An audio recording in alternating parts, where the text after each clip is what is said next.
La ville de Marseille a fait le point ce mardi matin sur la situation du quartier de Noailles, 4 ans après le drame de la rue d'Aubagne. Une situation qui commence, semble-t-il, à s'améliorer. Ça prend du temps parce qu'il y a toujours une période de deuil nécessaire.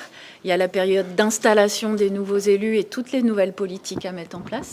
Il y a le temps du contentieux aussi, puisqu'il y a des expropriations et donc il faut que les procédures se terminent. Ce que nous avons annoncé aujourd'hui, en accord avec la métropole, c'est l'installation de 8 bornes de piétonisation début 2023, ce qui va permettre de dessiner les contours d'un quartier piétonisé, apaisé, végétalisé, pour en fait faire de Noailles non plus un quartier martyr, mais aussi un quartier pilote dans la mixité sociale et la résilience climatique.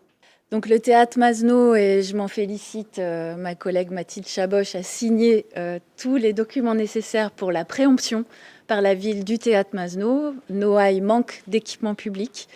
Donc aujourd'hui, on espère pouvoir bientôt faire les études nécessaires pour qu'en haut de la rue d'Aubagne, on ait un équipement public supplémentaire avec ce symbolique théâtre Masno, qui est une église désacralisée, dans laquelle on peut imaginer beaucoup de projets. On est allé chercher beaucoup d'argent au niveau national pour permettre de faire du logement social sur le foncier public. C'est au minimum 70% de logement social, plus de l'accession de la propriété sociale et un peu d'innovation.